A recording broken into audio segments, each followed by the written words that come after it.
Welcome to the Slop Farm. Enjoy the video. In this video, I will explain how to make cupcake dough. First, let's gather our dry ingredients. You will need 1 1/2 cups of all-purpose flour, 1 teaspoon of baking powder, and 1/4 teaspoon of salt. Sifting these together is a crucial first step. It helps to aerate the flour and ensures that your leavening agents are evenly distributed, preventing any lumps and giving your cupcakes a wonderfully light and consistent texture. This simple action makes a big difference. Next, we'll prepare our wet ingredients. In a separate bowl, cream together 1/2 cup of softened, unsalted butter with 1 cup of granulated sugar until the mixture is light and fluffy. Then, beat in 2 large eggs, one at a time, ensuring each is fully incorporated before adding the next.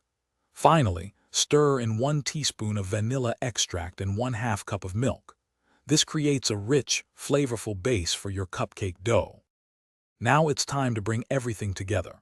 Gradually add your sifted dry ingredients to the wet mixture, mixing on low speed. It's very important to mix only until just combined.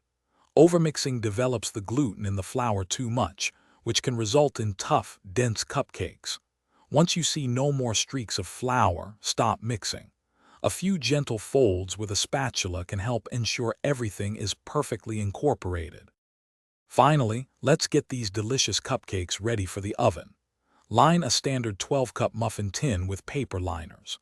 Then, carefully spoon your cupcake dough into each liner, filling them about 2/3 full. This allows room for them to rise beautifully without overflowing.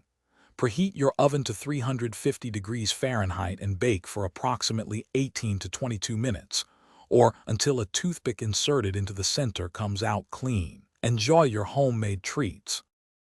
Thanks for watching. Consider subscribing if we helped you today.